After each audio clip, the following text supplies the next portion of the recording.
of remote working experts who are going to talk to us. Facilitating the panel for us tonight, we have Dan McLennan, one of the local CTOs for hire around Brisbane. Please join me in making that up. Sounds like I'm unemployed. I CTO for the bloody hour.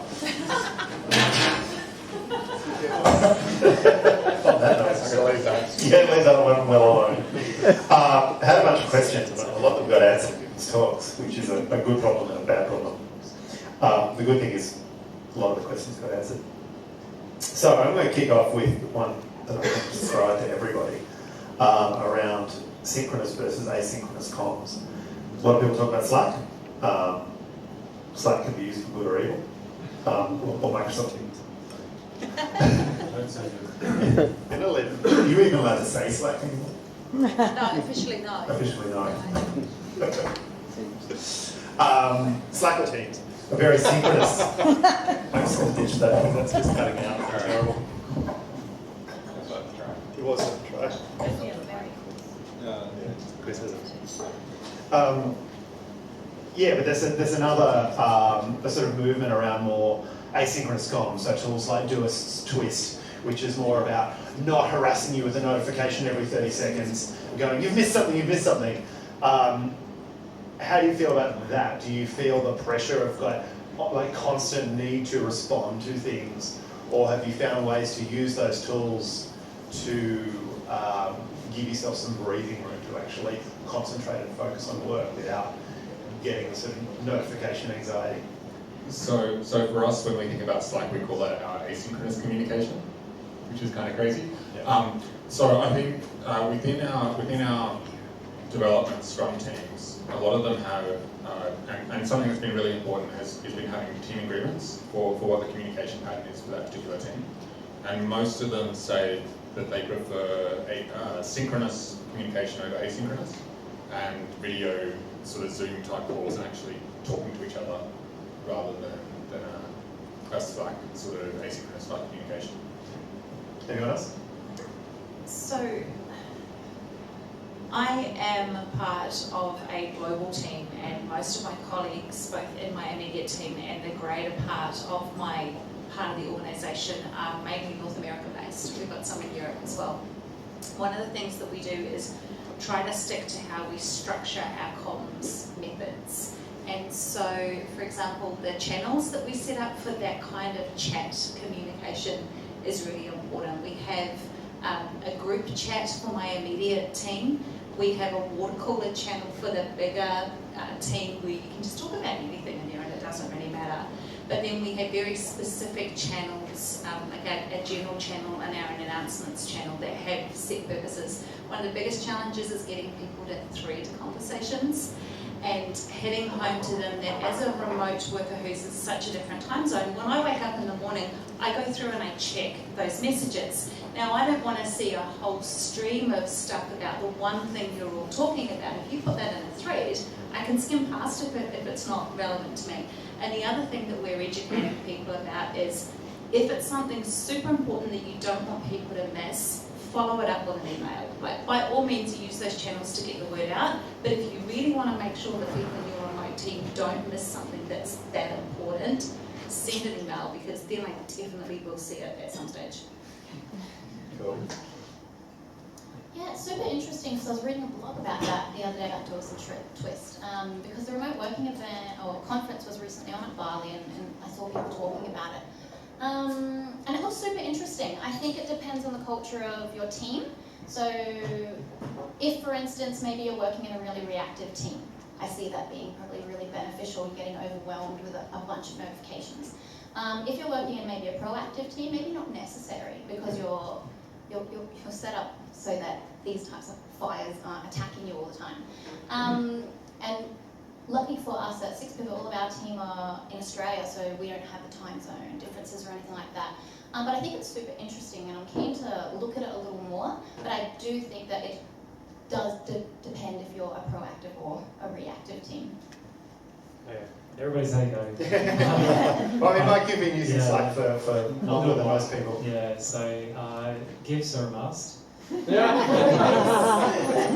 Yeah, We work really hard at getting Slack to work for us. A common theme at our own conferences when we get together is Slack sucks, which is just as good as the presenter feedback we were talking about before. Your slides suck. So what we really try to do is drill down to what's working, what's not working. So we do little tactical things like give people permission about when they need to read something or they can ignore it. So each different team has different ways of working together, but then you've got those more public forums or more targeted forums for those conversations. So we remind people that Slack is, yes, it's a fire hose, but there are times where if you're going to ask somebody, don't just say, hey, are you there? And then walk away. You're better off saying, here's the context of the question I'd like you to answer, can you help me answer it?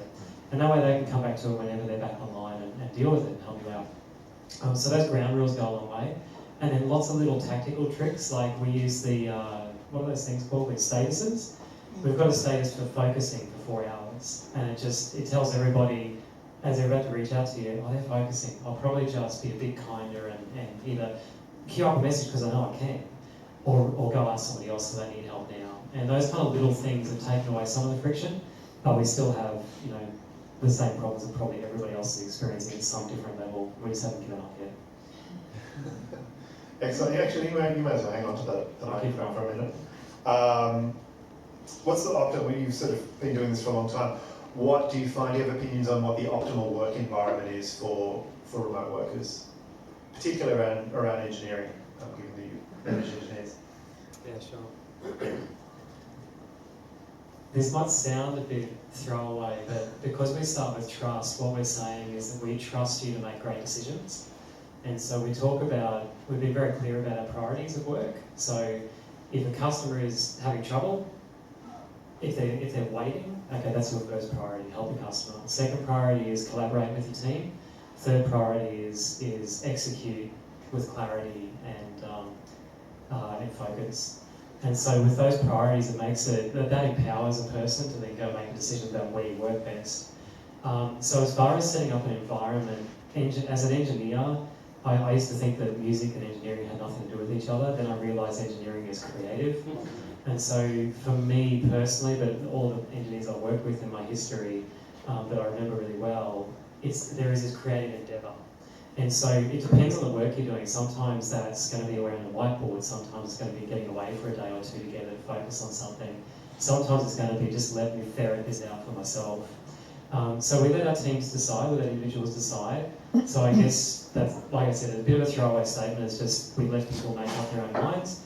But there's some fundamental things like if I'm home and the kids are on holidays at the moment, my kids are a bit more grown up, so they don't interrupt me that much. There'll be times where they do, and we just say, look, take a couple of hours off. Don't try to do a half job. So I don't know if I've answered the question specifically, but that's how we roll with it. Cool. I've got one for Sonia. A lot of people talk about remote work in the context of software engineers. That's where a lot of the conversation is focused. You both work remotely now in a sort of advocate role, but you've also, I know, worked in a sort of remote server network admin type role. Are there any differences in the sort of work style and how you approach that to what you might do as a software engineer? I don't think there are a heck of a lot of differences. So prior to joining Microsoft, I ran a managed service provider company with my husband. We looked after small and medium businesses around Brisbane. We had about 20 clients. And we ran all of that from our home for 15 years. And so we had no office to go to. It was the two of us and a couple of remote offshore staff that helped us out.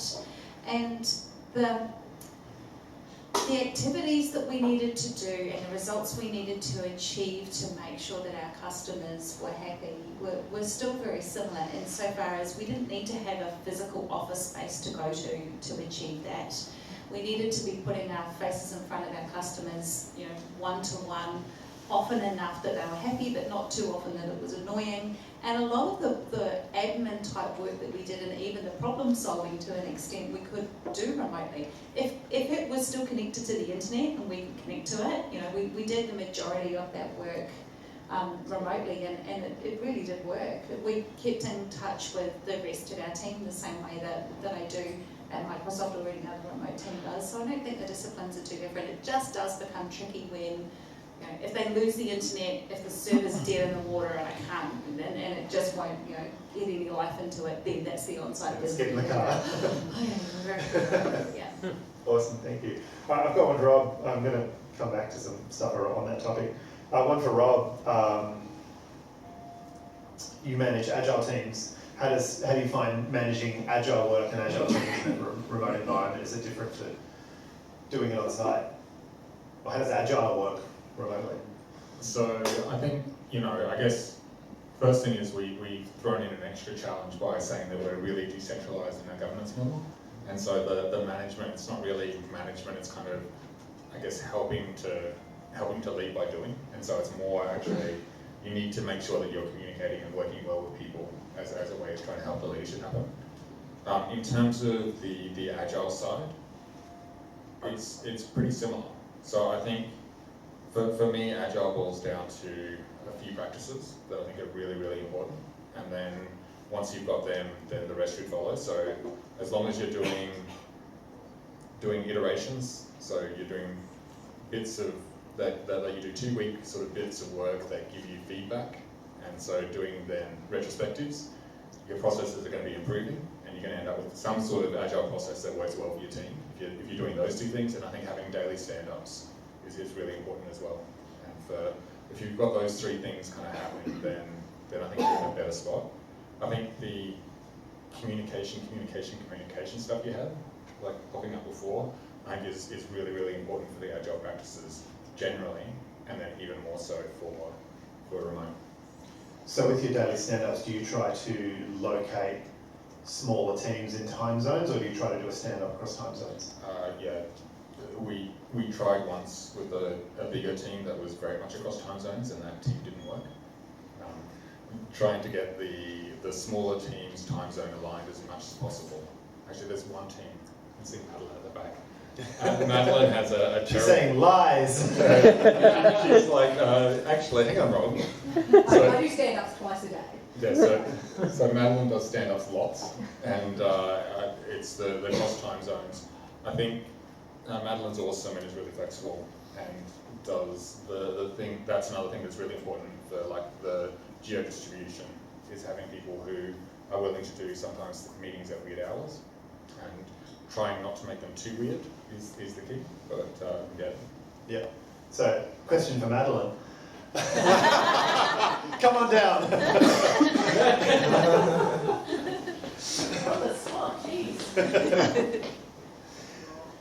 So do you find yourself as a facilitator across teams, or is that within the one team that you do that? And is that a role that you need to have in that team to make that work? So we're doing, everybody does a stand-up, so we all talk to each other like in peers. So everybody does two, but I do kind of take on a project program of the team, so it's kind of a facilitation of making sure all the stuff keeps moving. And there's also an early stand-up 5 AM and 8 PM at night. Yeah, okay, so you have like a rolling stand-up, do you? So you said people work in pairs, so is it like a relay? Yeah, sort of, yeah. So there's like, Australia, Europe, America and stuff there. Okay. Probably. We're having off-site next week, so we're going to work out some complicated schedules, so they all have to do quite soon in the across the week. And would you recommend So, You can come and sit up here if you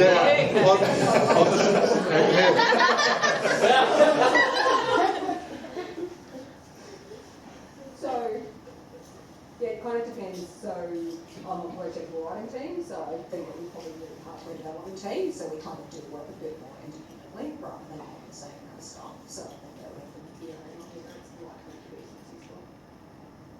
Awesome, thank you. That's a lot of I call it the paradise tax. And when someone has to schedule a meeting with me that's wildly outside of my time zone, like I've got a 5:30 AM next week, I've got a 9 PM the week after that, I say to my boss, I don't mind paying the paradise tax occasionally. It's the price I have to pay for getting to live in this beautiful part of the world and not having to move to Redmond. What I can't deal with is when I have to do it long term. And so what we do for our team, so my immediate team, we have a colleague in Europe, so the team meetings were for a while 11 p.m. his time, my morning and the US afternoon. We did that for a couple of months and now we're flipping it. So I get to do a 9 or 10 p.m, he'll do an afternoon. My boss is going to get up at 5 a.m. for a couple of months. So we spread the inconvenience around. Yeah. Yeah, fantastic. Well done at getting the Americans together at 5 a.m. Yeah, the rest of the world doesn't. All right, I've got Sammy. How do you hire a great remote team? Oh, is that for me? That is for you. Oh. And You're so quiet. Or so natural. all right. Sorry, I need to get my phone out. Oh. Honestly, it's the same practices as hiring a great team in general. The difference is that you're hiring for trust as well. So you're probably looking a little more for that intrinsic motivation. And that's a little bit of a tougher thing to interview for. That's a behavioural thing. But what I also think it's a competitive market, so you don't have such a massive luxury. You're looking for great people who have great motivation, who share the same vision as you. You're probably really hiring more for values at this point. The risk with hiring with remote teams is the attraction is that you're remote. And so that is something that you have to be wary of. You're really wanting somebody to buy into what your company is doing, who your people are, and the leadership team, and what our core values are. But in the same breath as that, I also believe in firing.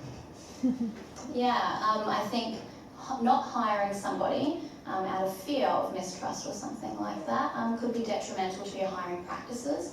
And I believe that if somebody isn't the right fit, you should make that decision for yourself and the company and the person.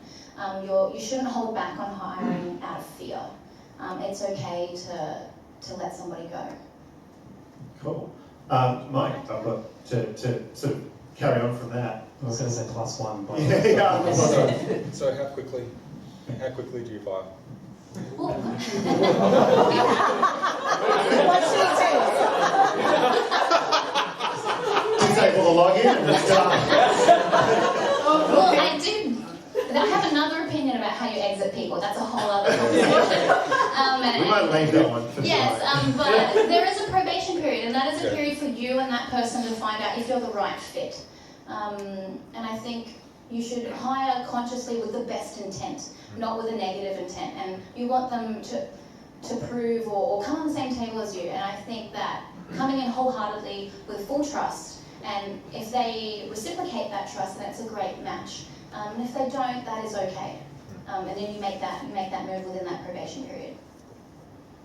So why is it 6 months or 3 months? 6, there you go, so 6 months. It's an interesting one. We're talking about this internally at the moment because ours is 3 months, legally 6 months in Australia. It's one of those things that how long does it take you to get that trust reciprocation in a remote team, and that can be a bit harder.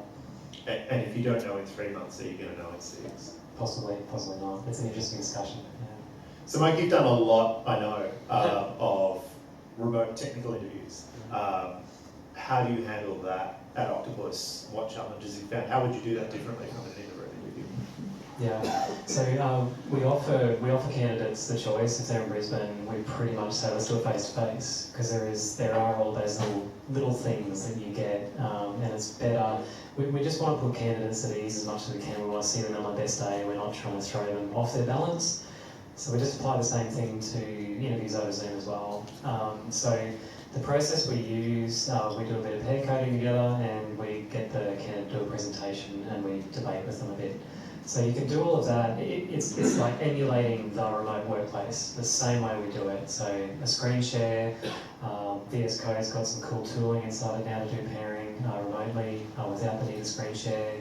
So we just do it and make it happen. And you're trying to get those indicators out of that. And so we look for things like, are they pleasurable to work with? Are they going to be pleasurable to work with over a remote Zoom call? You know, there's things you get there, and you get a sense for that. So yeah. So when you do your pair programming interview, is it actually pair programming, or is it getting them to program and you're talking to them? Oh, interesting. Again, we find this balance, right? So sometimes we spend a bunch of time, the end result is we're trying to see the person at their best, and we're trying to get a feel for what they like to work with. So we leave it up to the interviewer on the day to decide how much they're going to help somebody to get to that, sometimes just that first success, that first moment, I feel normal now. And then they get the skates are on, off they go. Other times they just trip over their shoelaces the whole time through the interview. And we end up, I guess, to your point, Sammy, is that we end up with some false negatives, I think, in our process. We'd rather have a false negative from time to time than a false positive we have to deal with harder, and then same deal. So to answer your question specifically, it depends. With a bunch Still of a consultant, Mike. But we do really try to say, let's get to a point where we're pair coding together and we'll help each other out, but then the indicator for us is how much do we help you? And if it was too much, then we'll probably say no. Yeah. Do you find with that approach that it's hard to bring in more junior developers into that process? Are you a very senior heavy organisation? Yeah, we are senior heavy that way. We have recently brought in some people that are more intermediate, I guess we'll call it. The way and the problems that we solve in that interview, I guess we adjust that accordingly. If we're trying to bring in, if somebody's backing themselves to earn 150k a year and they're a super senior and then they struggle to solve the problem we're solving, it adds big question marks, right? But if they're coming in as a I've been out of uni 5 years or something and this is one of my first jobs, we cater for that. So far so good, but yeah, how long's the feedback cycle? It can be years on finding out whether you've done a really good job or not. So we're sort of at the start of that kind of stuff. Cool, thank you. Yep, you're on. Question, has anyone actually had remote with juniors work well? Yes, but I'm asking the questions. You can answer, it's okay. Am I allowed? Yes, this one time. One time, right, it's my one. Yes, I have worked with a really junior dev over remote, and a lot of what I did was kind of pairing, but more me doing all the working and the talking, and just lots of observation. And it was really interesting for me because I would go and solve a problem, and normally you would just kind of write some code and you get a problem and you go Google some things and whatever. And I found by talking it out, a couple of things happened. One is it actually helped my design process a lot. So that was an interesting side effect. But also what it showed was a lot of junior devs really think that senior people just kind of get into a trance and the code spews from their fingers and everything's magic. And we all know that that's not true. But it was very, very interesting when I'd sit there and go, right, I'm going to do this. Oh, no, crap, that's not going to work. Hang on, let me Google this. I'll Stack Overflow. Oh, yeah, that's right. I remember that. and just showing that the difference between seniors and juniors is just pattern recognition. And so that sort of over a remote medium allowed sort of a lot of confidence to get instilled of actually I'm on the right track. It's just about speeding up that loop. So yeah, lots of demonstrating vulnerability, which is hard for us software engineers to do. Because everyone wants to think, no, we've got this. So that's the technique that I found, was just going, hey, I don't know what I'm doing either, it's all good. All right, I'm going to switch gears entirely. Burnout and isolation. I know there's a topic of Sonia's that she's done some talks about that I have seen. Have you got any tips to manage the isolation and the burnout? Probably more the burnout than the isolation, but on the isolation thing, I just want to say that not everybody is suited for a remote role. It's not everybody's thing, and I said I had been running a business from home. I'm really happy with my own company. I'm actually a really good introvert, and so stepping into this kind of remote team is no real difference from what I was doing day to day, but someone who has been used to going into an office and being around other people all the time is suddenly be in just the four walls of your own house with only remote interaction. It can be a really big I'm going to ask Sandy about not that for in a minute. everybody. But on the burnout thing, it's really hard for people who love their job to self-regulate how much they do on it, especially when it's just down the hallway. I know because I'm exactly the same. What I want to encourage people to do is make sure that you do schedule your fun time, and I love that you mentioned and you talk about making sure that you take those breaks. We're really good at scheduling the rest of the things that have to happen in our workday, the meetings and the deadlines, and we need to get into that mindset for the other things in our life too that are just as important in our calendars. Being on an international team, actually nothing much happens for me on a Monday morning here in Australia because it's still Sunday. Mondays are amazing. So I drop my kids off to school and I go to the gym. You know, at 9 a.m. on a Monday morning, that's where I am, and I have that scheduled in. My boss and I are actually having a competition at the moment to see who can protect their quiet hours the best. So in Office 365, we've got something called My Analytics, and it will tell you how many days in the month you did not log into your work systems outside of your normal working hours. Now, I push my working hours out to, I think they are 7 a.m. to 6 p.m. I've got set as normal working hours for me because that suits with the meetings that I do. I was getting reports that I had 2 days in the month where I hadn't checked my work apps out of those hours. Right. And that was a bit of a wake-up call. There are 4 weekends in a month. I had 2 days in a whole month. So we're in a competition at the moment, me and my boss, to see who can stay away from work apps outside of work hours the most. Last month I had 10. I had 10 days in the month. Woo! Alright. The other thing I want to do too is just talk about switching modes.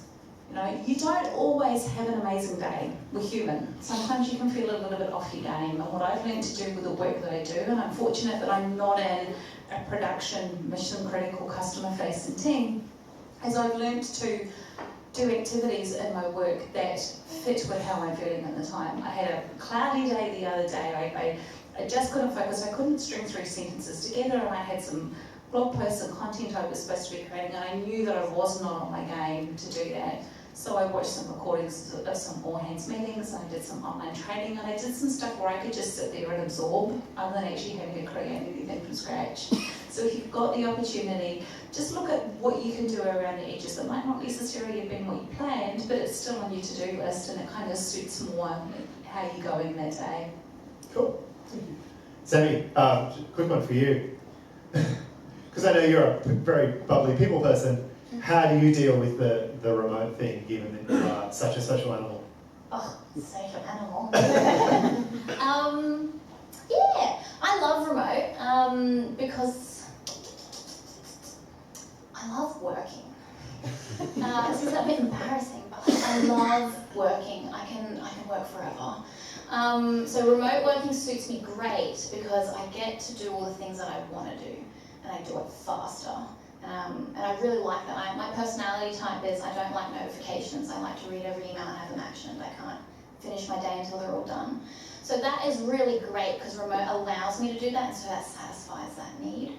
But on the flip side of that, yeah, I am social. And I think that's okay because I have a social life outside of work.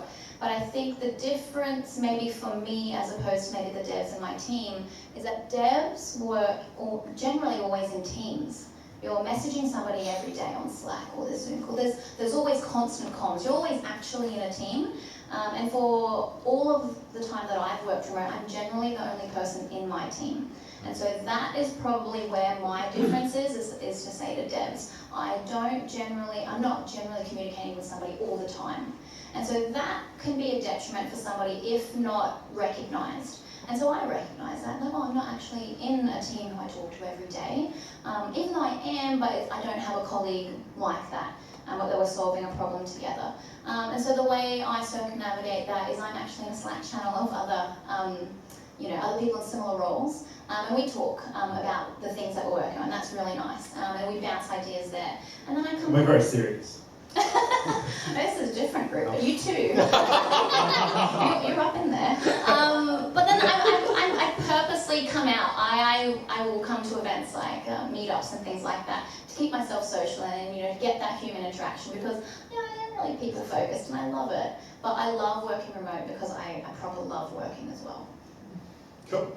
I'm going to throw some questions out to the audience. Has anyone got any questions for anyone on the panel? What's that? Okay. Sam, Hill. Great. Kind of an implementation thing. How do you deal when you're working remote with convincing everyone else in your life that work is still work? Excellent. How do you protect that? Oh, but you're working at home from your family. Is that the... Yeah. Okay, so little story. I have this many children. We figured it out late.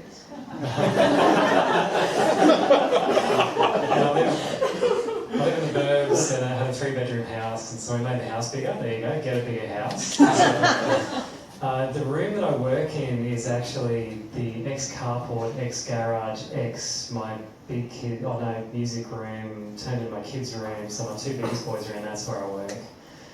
So school holidays makes that harder, but generally all mine are at school now. What I did find was when they were younger, noise cancelling headphones are a lie. It doesn't block out children noises. The mate and I next door, you don't hear it, the kids. Where's the button that, you know, filters out the kids' noises? Everybody's gonna be in a different situation. It depends. But what I've found is that we had to set up some good boundaries for us. So for me, I start work usually about 7 in the morning. Same thing, like to execute in the morning and get going on it. And that way I'm done by about 3:30 in the afternoon. I do the school run, kid activities in the afternoon. So what I've done there is, my kids used to say, "Dad, you're always working." And I say, "Okay, you don't remember 4 years ago when I commuted into the city or some random spot as a consultant, I saw you quickly in the morning and I tucked you into bed at night. But now you see me so many hours a day and I'm still working, yeah. But actually, I'm with you a lot more." So what I've had to do is draw pictures with them or something and say, this is the time I spend with you and this is the time that I don't, and that's where I'm focused on work. And that seems to work for my family, but it depends on your ages. Other people got a story? I find my kids have actually gotten it pretty easy with the closed door policy. If the home office door is closed, then we shouldn't go in and interrupt mum. I actually find that it's the adults that don't get it. You know, it's the sister or the friends or the mother-in-law that wants to catch up with you during the week at 10 a.m. And I'm like, if I was in the office, you would know that you couldn't ask me to do that because I'm working. But I must admit that on the flip side of that, it is nice being a remote worker, knowing that I have the flexibility, that if I want to catch up with a friend for a coffee or I want to go out for someone for lunch, I'm not, oh my gosh, I've got 1 hour between 12 noon and 1 p.m. and that's the kind of thing. So you do have to use that flexibility to your advantage as well, but it's about not being afraid to set those boundaries and just remind your adult friends occasionally that you do actually have a job and you're getting a point to do something. Cool. Or the bigger random example, the father who's just had the NBN is really panicked about getting the NBN set up and needs tech support. 24/7 tech support, yeah. That doesn't go away in an office though, it just doesn't. Yeah. Does anyone else got any questions out there? Yeah, sorry. Do I get anything? No, okay.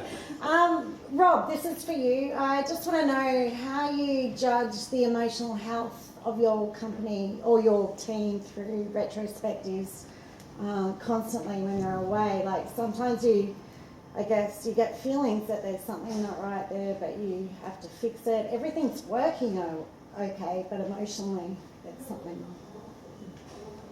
Badly. but more than just badly, I think it's more than just the retrospective. So the retrospectives work well for the team kind of health, I think. And it's actually being really deliberate to make sure that you're getting time to talk to people.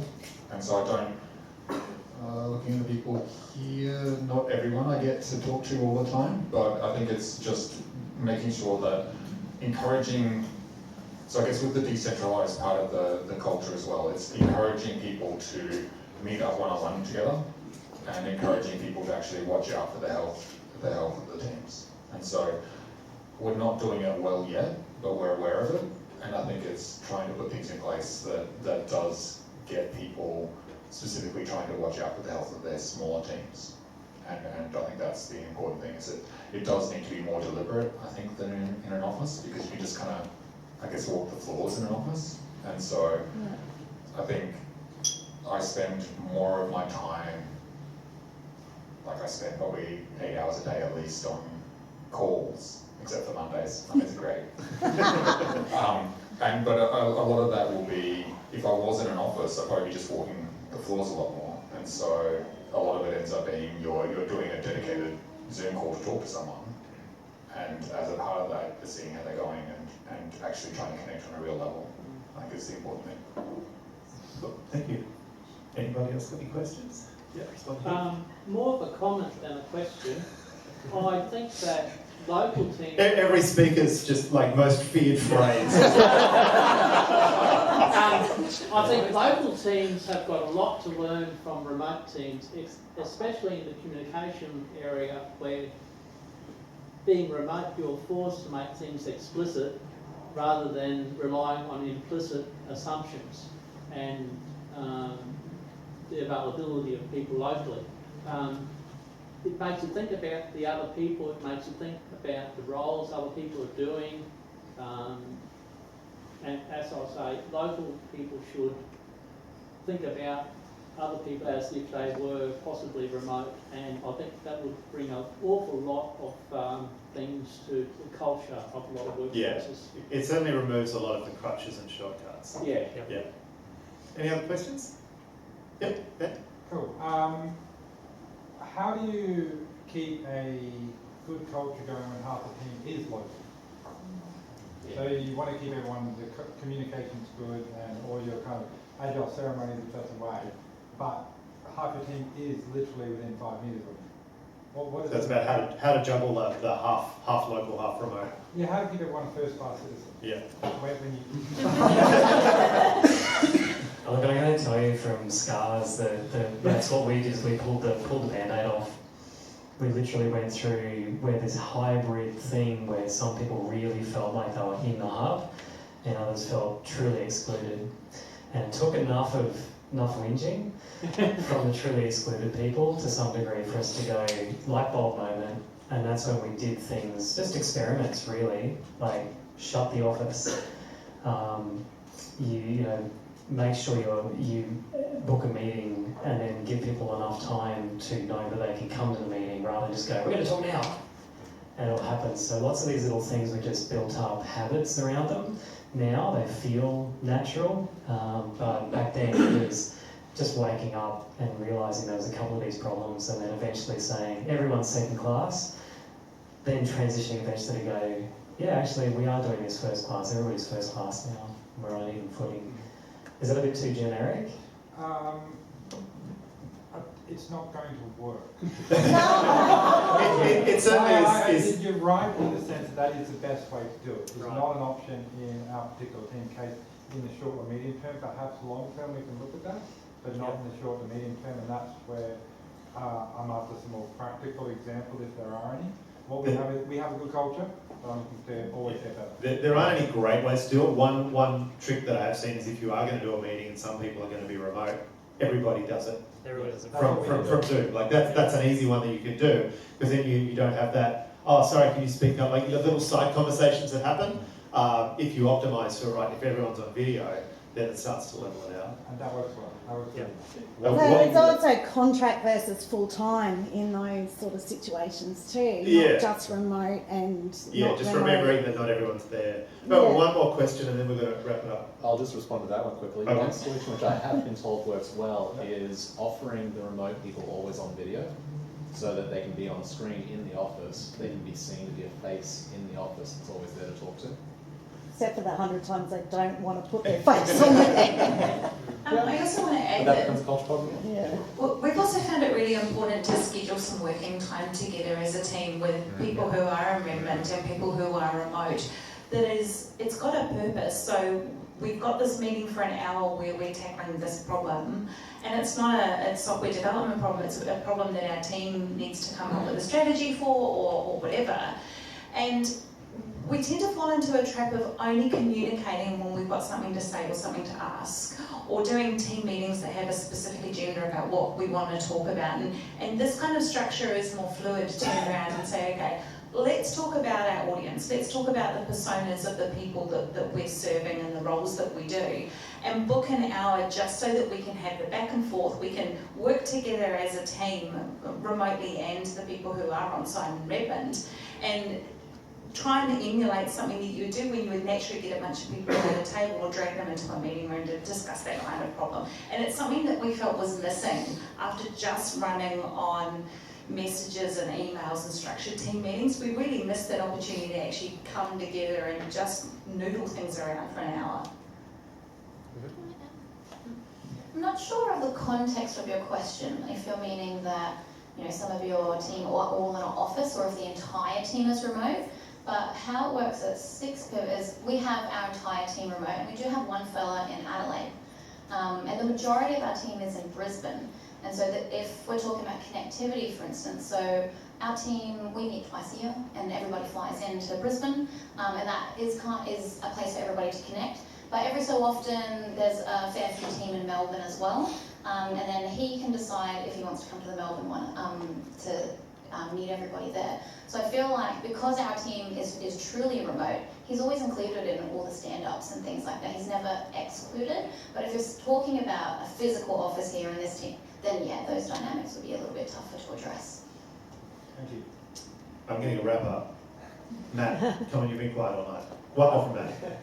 Just a quick question about, obviously we all want to succeed in a remote sense. How do you, as a team, celebrate success? Awesome question.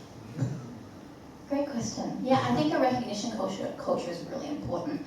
And I think that every team could stand to work on this more, especially development teams. I think public shout-outs, you know, on the Slack channels and things like that, congratulations X, Y, and Z. Even if that's private, I think however you feel that medium to be given is really quite powerful. I think Chris is really great at it privately. Sorry, nice public shout out there. But I think it's really important. I think it's definitely something that could be worked on amongst each remote team, whether it's public praise, private praise, and then in front of the whole company, physical. But it's definitely an important thing, and I think it could be looked at deeper for every company. Because once you've got a team who's been together for 3 or 4 years, that you'll feel a little bit complacent perhaps. And you know, just assuming that, yeah, you're great at your job, no big deal, but it is a big deal and you should be recognised for it and you should feel valued for your work. I think that's it.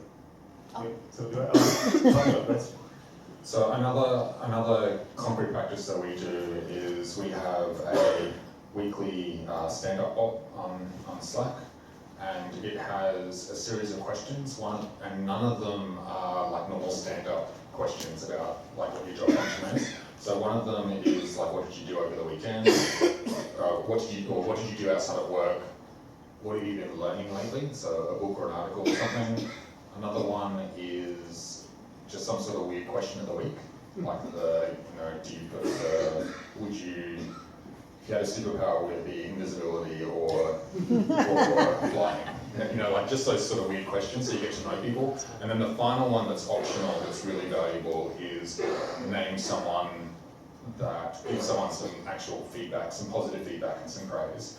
And it's worded to be both that it's optional, so you don't have to do it, and so it's not going to be fake feedback, but also that it's trying to encourage specific feedback that is actually, you know, good feedback to be giving.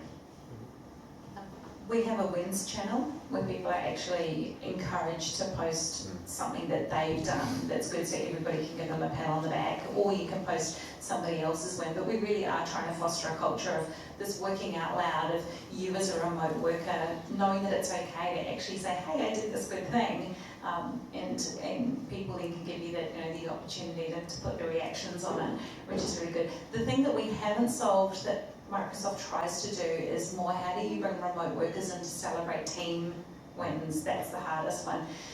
They're trying with the standard what seems to be fairly standard in remote culture of we'll do something on site and we'll give you some money to go off and do your own thing. Now, the last time that happened, I didn't even get around to going out and buying my own celebratory lunch and putting it through the expense claim. Like, it was just too much hassle, seriously. So I don't think we've quite figured out how to do that other than bundle those kind of things up and do them when you do get together in person. So I also go to Redmond at least twice a year, and it's those in-person times, I think, when we do all get together that we can have the look back and the celebrate the team wins together.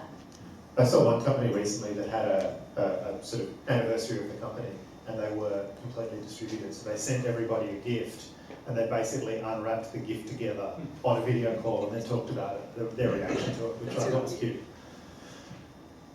And with that, I'm getting wrap up. So thank you, panelists. Did Mike want to say something? Mike, did you want to say something? Okay, sorry. I guess Mike I was doesn't really give keen to answer. I can say whatever you want. We've got 4 years of learning to talk about. Yeah, no, I'm good. Thank you, panelists. Thank you, audience questions. Thank you, Lauren and Chris. Do you want to? Yeah, first of all, please join me in thanking our awesome facilitator.